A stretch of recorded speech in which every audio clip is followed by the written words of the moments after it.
Hi everyone, welcome to Breaking the Silence. So as you can see, we have Omar with us. Omar, thank you so much for being here.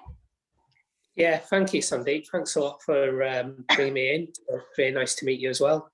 No, absolute pleasure. Yeah, no, I think you have a lot to kind of like tell us. It will enlighten a lot of people, and it's always nice, as we spoke about, to share our story on a bigger platform so that we're breaking our silence, but at the same time we know that this is going to benefit someone else if they're listening to this and they're going through anything of a similar nature. So Omar is with us to speak about his health, his mental health, but also childhood trauma and things that he went through, which kind of shaped his life. And so I think one of the first questions, actually, we're not going to go into questions just yet. We're going to let Omar introduce himself. Yeah, hi. So my name's Omar. I'm 40 years old and I'm from Bradford, West Yorkshire, hence the thick accent there. But I currently live in Scotland. So I'd like to say you don't leave a place like Bradford, you escape. And I think I escaped. Okay. Okay. So, yep, this is Omar from Bradford. So, Omar, I think obviously we're just going to go into it. And one of the first questions that I want to ask is, you are the first, I believe, the first person on here who's about to speak about their childhood trauma. So thank you so much, first of all, for being vulnerable and opening up about it. I can't thank you enough, because obviously I know that takes, I want to use the word guts, but I don't know. It takes a lot of courage. Courage is a better word, Yeah. And yeah, so you went through childhood trauma, and could you please go into that for us and tell us about it, Yeah, no, thank you. So there wasn't really, as I understand it now, it wasn't Yeah. at the time what I saw as childhood trauma. I just thought that's exactly what it was.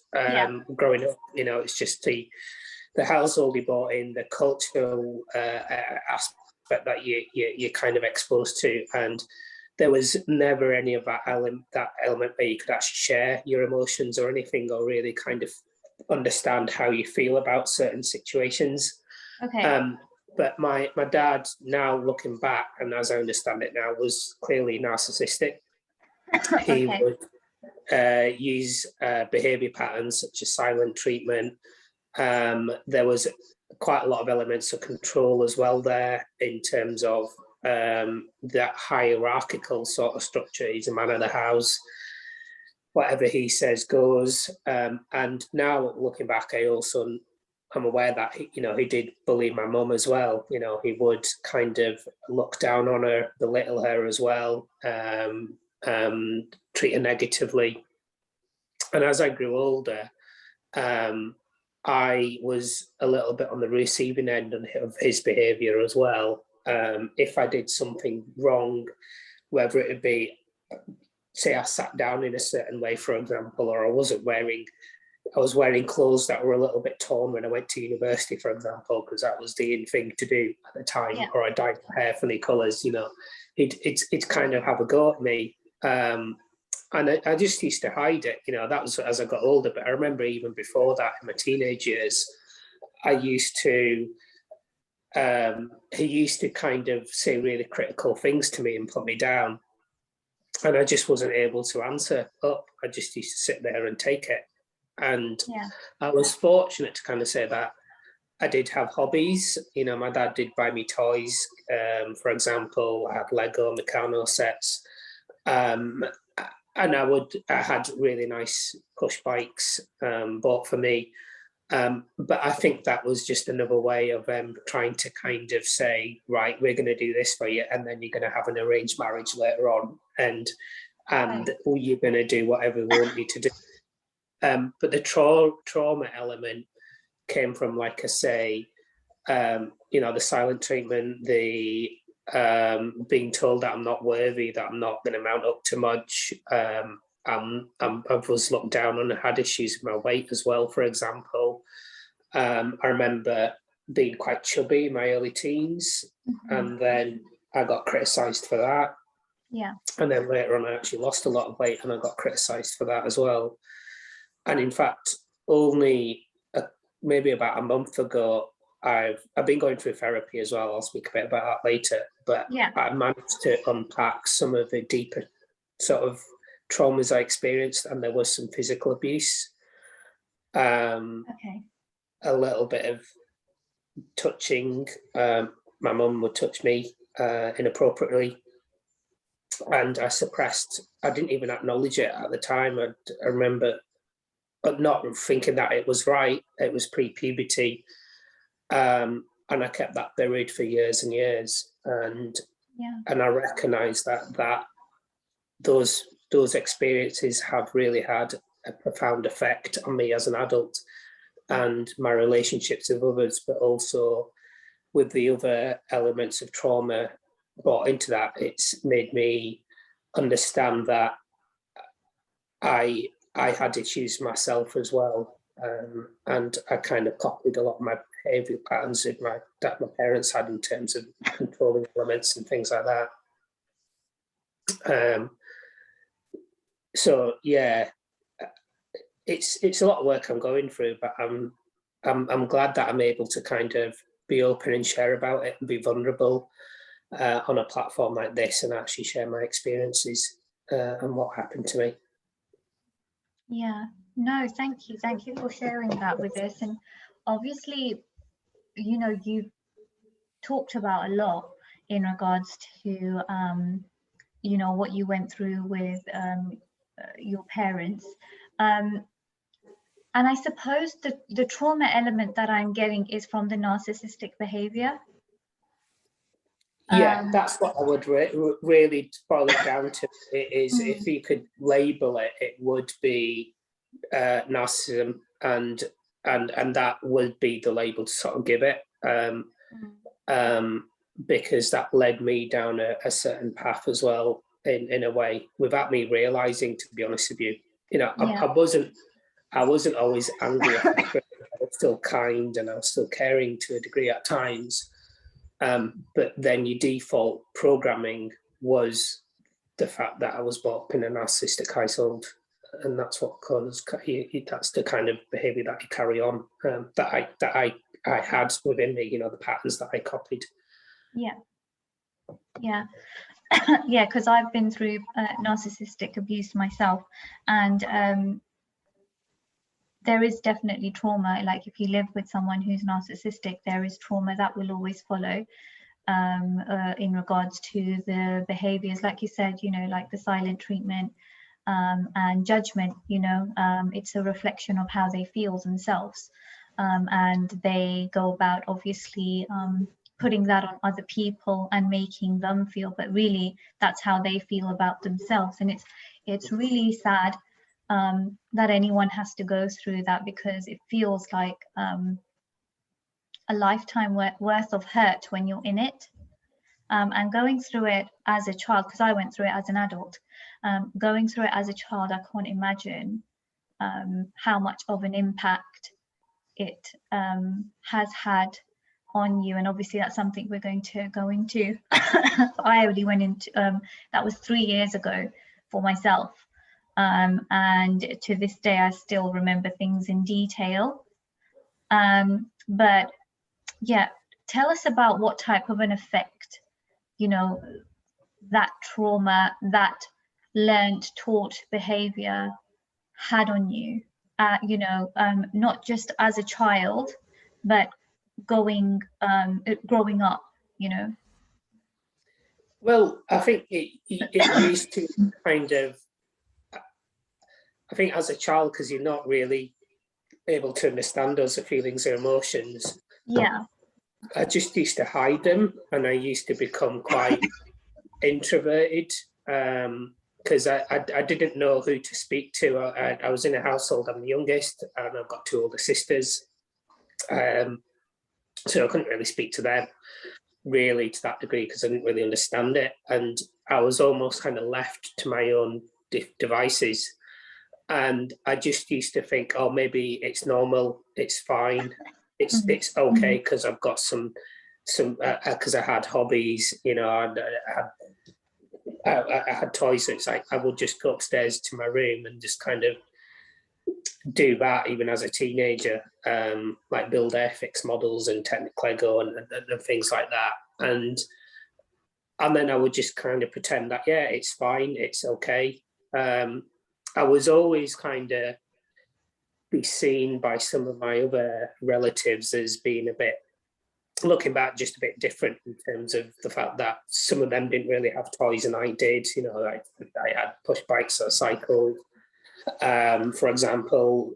They didn't so much, and I think for me maybe that was my way of trying to kind of just try to have a normal sort of childhood. But as I understand it now, there was a lot of anger and frustration there. And again, I just buried it for years and years. And because I also became introverted as well, I used to compare myself negatively to others, you know, as I grew to adolescence. So, because my weight fluctuated, for example, I put on a lot of weight early in my teens, and then I went a bit through a rebellious phase where I would make myself sick. And I lost a lot of weight as well at one point over a short period of time. Right. And I remember before I went to university, the lowest I weighed was about 56 kilos. So I was quite sort of underweight then, but it was probably me trying to have an element of control for myself, but not really understanding that there's balance and boundaries, isn't it? Yeah, there's probably deeper things that I need to explore. So yeah, that's interesting, because I suppose coming from like looking at it from a child's view, and you're growing up around a narcissistic kind of environment, you wouldn't know boundaries, and you wouldn't have a balance because you're not seeing that. So it's very hard to kind of, you know, as a child, you wouldn't know where to start, you know, because sometimes it's confusing as an adult to kind of, you know, get yourself into gear, and, you know, especially with new ventures in life. And, you know, like you mentioned, things like you going to university, you know, and you feeling not so, I suppose, similar or safe around people, like when you said like your cousins and family coming around. So yeah, I can see, you know, what you mean and how it kind of made you feel. But going from there, so obviously, you know, now you're you're at university, let's say that stage, what type of an effect did it have on your relationships? So during that period at university, I was fortunate. I went away, so I didn't stay at home. Although initially I would go home on weekends, and for me it was a time that was later on, particularly during the second year of university, it became really, really dark in terms of, again, I was exposed to these new surroundings, you know, learning an element of self-discovery, but not really feeling or understanding who I actually was, because I didn't know. I still felt like this little child a little bit that hasn't really grown up properly, and hasn't really had the emotional connection that you would have from your primary caregivers, you know, to make you feel happy or comfortable or even confident. So there were the ways I used to manage that was OCD. I became OCD with cleaning and being tidy. I also at times became a little bit narcissistic myself. I might put other people down to make myself feel better, and that kind of carried on with relationships as well that I developed, and also later on sort of intimate relationships as well. And I was also unaware of the emotional needs of others as well, you know, which affected my relationship as well in a negative way. And because I was brought up with parents being, I would so easily just be like, right, I'm not good, I'm bad, I'm not worthy. I'd almost kind of expect people to say bad things to me, because that's just the way I was brought up, to believe that I am bad, that I'm not worthy. And I also, at the extreme cases, I started to self-harm quite bad. We'll go into that. Yeah, and that kind of was a way of me trying to, not just because I didn't understand. It's like I didn't really know any other way to kind of vent my frustration and my anger. It was just a case of, well, I'm bad, so I'm bad. People say I'm bad, or I think that people say I'm bad. But it comes back to that monkey mind. My parents would be really critical, and it made me want to hurt myself. So yeah. It's interesting, because you mentioned that you feel as though people should be saying negative things about you, and you know, that's the way you used to think about yourself in general as well. I think that's obviously, like you said, you know, you were hearing that when you were growing up, and it was, I suppose, you know, people do that because they want to control you. And when you are in a situation where you're listening to someone saying this to you all the time, and you're, especially as a child, you're in a situation you can't really escape, can you? You're in that situation, then you do actually start to believe it, and you grow up into that adult who believes it. And I've spoken to numerous different people who have, you know, like said the same. And I suppose this is why it's so critical that when you're teaching a child and so on, it's important to tell them, obviously sometimes you have to tell them off, but then at the same time you need to be, you know, nourishing and loving, and telling them about all their good kind of like abilities and skills and stuff like that, because everyone has them, you know, from even the tiniest detail. That's it's really sad to know that, you know, you went through that. But let's touch on, so obviously, you know, you were feeling all of this emotion, and this is the type of effect it was having on your relationships. And then you mentioned you started to self-harm. Talk about that. Like, when did you kind of like, when did it start? What made you kind of like go into it? Like, what were you thinking at the time? So I think it was just because I didn't feel worthy, and because I had that element of control, or was surrounded with that, or those patterns kind of going on all the time. It made me kind of think, well, okay, they've got this control, but they can't control what I do to myself. So, and for me, self-harming was also a way of releasing some of that frustration and anger, because I suppressed it for so long. And it was a case of, right, I've been told that that's the way I am. And even at times when people, you know, later on into adolescence, and people would actually say nice things to me and be positive and be supportive, I would always sort of reject it. I would be, no, I'm not. You know, how can you think that? I don't get it. It's not right.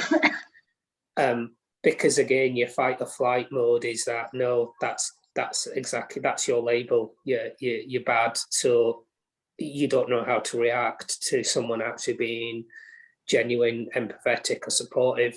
And you just end up pushing people away as well, because it's like, no, I don't really want them to be like that. I don't understand it. And I think because I couldn't control it. I just couldn't really control it. And it came to a point where I was becoming so guilty and felt so shameful that I almost found pleasure in sort of harming myself. And you know, at times I've hurt myself pretty bad. mainly like cutting, some deep cutting, burning my arms with lighters. I also have overdosed as well in the past, and it was just because I blamed myself effectively for not being normal, and I hated myself to the extent that that's exactly what I deserved. And it was also because, yeah, those negative thoughts were there, so they're making me do it. Yeah. And you know, I did also get some help as well. About 20 years ago, I ended up in hospital because I tried to take my own life, and I'd also, in a short period of time, I'd stabbed myself in the arm pretty bad, pretty deep, and I ended up in hospital, and I went through a period of CBT therapy, but at the time, I probably didn't really understand that I needed to kind of unpack my childhood. It wasn't really anything that I recall or remember sort of being questioned on, saying, well, how was your childhood a little bit? But there was also an element that I didn't really want my parents to know, because they were aware that it happened and I'd done what I'd done. But I didn't really want the doctors to tell them either. Right. And maybe if they did, then perhaps it would have been different. Perhaps things might have changed, or perhaps I could have got more of the right treatment. And yeah, I never really kind of approached it to that sort of degree. And again, I still didn't understand it. Yes, I was in my 20s, but I didn't really get it. Yeah. No, that's I'm so sorry you went through all of that. You know, that sounds as though obviously you've been through a lot, and it's been, even though it was like a form of release for you know, for you to get that release, you felt so negative about yourself that, you know, for that release you have to actually hurt yourself, and to some extent that you went kind of like further and beyond, and obviously you went into hospital for that. I'm really sorry that you went through that, you know. Yeah, I'm lost for words. I don't really know what else to say. I mean, it's a process, isn't it? That well, it's not a process to have gone through it, but looking back, I think being able to talk about it on a platform like this for me is a way of actually moving forward, you know. And even 6 months ago, or even a year ago, I would never have thought of even doing this and going through you know, process in terms of being open about it and sharing my story. Because for the first time, it's actually allowing me to become a bit more authentic and starting to really sort of understand myself. By unpacking the past and kind of developing a level of sort of empathy for myself as well, and compassion, which I never really was surrounded with, unfortunately, as a child. Yeah, and I suppose apart from empathy and compassion, it's also like a way of loving yourself, and, you know, giving respect to the history that you've been through.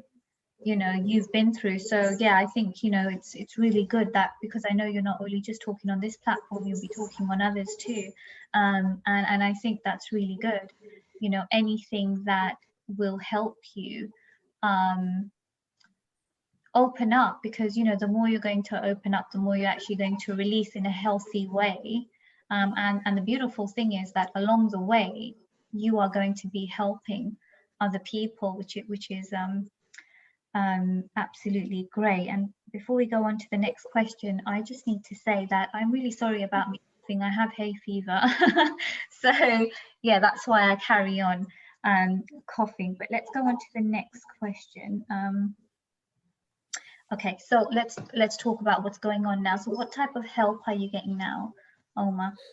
So I'm actually fortunate to be going and getting proper therapy again. I'd say proper therapy. It's more structured. Okay. Partly because I'm going through a relationship breakdown, And I think it's sometimes in life, I think you need to have something drastic like that to happen for you to really kind of realize, right, I have to really face my fears and my frustrations, and I really need to try and change this. For myself, not for anyone else. And I started therapy last year.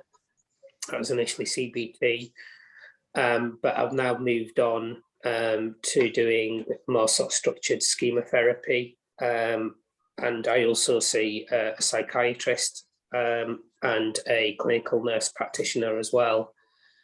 And they've really been really good in terms of giving me the support that I need, and making me become quite vulnerable with them, quite raw at times with some of the conversations I've had with them. But I realise that I really need to do that to allow me to really heal, but also to understand and acknowledge that what happened in the past wasn't my fault. And ultimately, it's also down to me to change. It's my responsibility. No one else is going to do it for me. There was periods at times where I think I used to play the victim a little bit, like my parents would certainly play the victim to try and bring you down to their level and make you kind of feel like, oh, don't worry, it's going to be okay. And I didn't know, I wasn't aware of it, but now looking back, it's like, yes, I used to play a bit of a victim, on my own, it's me and everyone else is bad. But it's not, it was myself that had these kind of buried feelings and frustrations and anger built up inside. And at times, because of what happened to me in the childhood, I used to be triggered by it, and it would trigger me. And I also used to cover it up by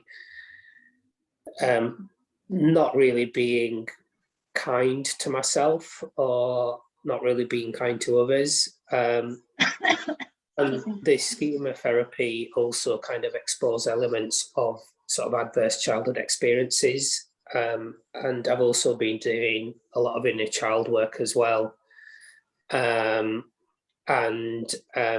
those are really, really helpful to kind of, really kind of make me feel grounded for the first time ever, really, to be honest with you, trying to kind of become a bit more authentic, understand who I am as a person. I also read a lot of books as well. I've read a lot of books. I know. Well-being. I know I've shared some of them in the past, and I've got loads of other books I'd like to share as well with yourself. And that's made me kind of reframe my mindset quite a lot. And one of the things I do as well, I read a book not so long ago called Mirror Work by Louise Hay. And I still do that every day. I'll say to myself out loud that, Omar, I love you very, very much. And I'll repeat it sometimes. I'll be in the car. Affirmations, And affirmations, and I'll just repeat it. Because there were elements where I don't think I didn't really get that, or I didn't really understand that growing up. It wasn't really there to the point where I made me feel actually I am lovable and I am loved. And even where I've been in relationships and there was probably love there from a partner, I couldn't acknowledge it. I couldn't give it back because I didn't really know.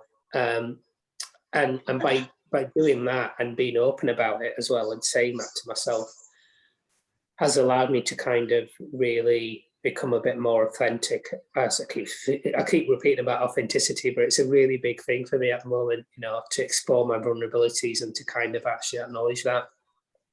And also through this work that I've done for myself, I've kind of built up a network of other people as well, like friends and things have come into my life, like yourself as well, Sunday, who I know we kind of got in contact through another mutual friend as well. Jazz. Jazz, and that's been really, really good. And I still speak to Jazz on occasion as well and stuff. So, and that's really allowed me to kind of discover more about me as well as I heal. I wouldn't say I'm kind of. It's not like I was broken. I probably just wasn't healed, and I call the process a healing process for me. So it's something that's been really, really good for me. Yeah. Apart from your professional network, which by the way I think is so great that you do have that, and that they've helped you, like the nurse practitioner you were talking about and therapist and everything. I think that's absolutely great. But I think what I admire and I love most is the fact that you are working on yourself and you are kind of like digging to find, you know, what can I do to help myself, which shows me, you know, and anybody who is watching this, that, you know, you're ready for that change, and, you know, and you're looking forward to that next chapter, which is brilliant. You know, like the books that you read, like you said, the affirmations that you do. Affirmations is something that I do as well. I've spoken to you about this, and obviously I like reading, but you've obviously smashed it. You're reading so much more than I think anyone is at the moment. You know, so I think that's absolutely great, you know, that you're doing. And I think another big thing is inner child work. And I know that you've got a lot of history, and obviously you need to do a lot of it in regards to what you went through. But I think on a excuse me, on a general kind of level or platform, people can still do it, and they'll probably find something out about themselves, because it is such authentic and kind of like a really strong process. You know, that's something that, you know, I've done. Obviously people do it at different levels and different type of work, but inner child work is absolutely fantastic, and I'm glad that you're doing it. Yeah, but that brings us to our last question. Okay, so Omar, what advice would you give to anyone going through something similar? I think for me, and it's always easier said than done, especially being a male, because we kind of conditioned to kind of hide things, hide our feelings. And I would say don't be afraid to reach out, you know, and it's not worth suffering in silence as well. No. I think it's also, and it's the first time I'm really kind of acknowledging this and understanding this, is appreciate that there are people out there who do really, really care and want you to get better. And I've been wouldn't say a victim, but I've been in a position where I've just pushed people away who did genuinely want to help me or cared about me. Yeah. But I wasn't ready to. And that's because I was probably afraid, now looking back, to really go deep within myself. I didn't really want to do that. And I used to hide behind this mask as well, where I might be a bit sort of childish about certain things that was serious. But that's just because, again, I didn't know any other way. You know, I was conditioned to not really care about certain things, but only just understand that it's family first, and you have to do as what your parents say, and you don't really have any opinions or thoughts for yourself. Yeah. And also, I think it's, as I've gone on this journey, I've grown to sort of understand that I'm not on my own. There's other people in the same situation. And there's people that I've connected with who've had, you know, far worse happen to them than what's happened to me. And they've been a really good inspiration for me as well, and a driver for change. And also your story as well, that's really kind of inspired me as well. See what you've been through. It's really, really positive. And the work that you're doing to reaching out as well, I think it's amazing. And I think it's also, for me, it's been important to kind of, about learning to be vulnerable, and, you know, and really kind of embrace those vulnerabilities, because I was brought up in a household where you're not supposed to be scared of things, and you just have to kind of say, do as they say, and that's it. You just kind of go it. But being vulnerable is actually a way to really kind of instill, you know, drive growth as well. And one thing I've done as well is create boundaries. So for my so important, really, really is, and it only say only, but I'm 40 years old now, and it was last year that I kind of blocked my parents off, and since then, and I've shared that this has happened on other platforms that I've done that, and the amount of support I've actually got to say, you know what, that's actually a good thing you've done, because they were still triggering me as well, in a certain manner. And when I was working, for example, I was in quite a stressful job at one point, and I could just realise they would kind of, well, now looking back, but they were still calling me, and I was just being triggered by him. It just isn't really what I wanted to. It wasn't a good place for me to be. And when you're in that position or in that kind of mindset, you end up hurting those closest to you.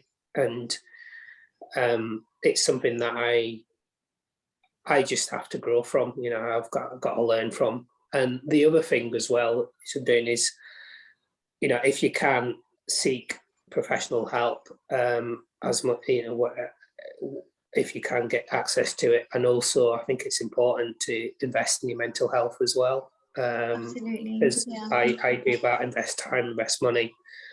And that can really help you change yourself and your mindset and really help you grow. Yeah. So yeah, there's probably loads of other things I could go on to say, but you know, I'd read as well is another thing. You know, I've got loads of books I can recommend, and yeah, you know, don't be afraid to use platforms like this, and you don't know where this is going to lead to you.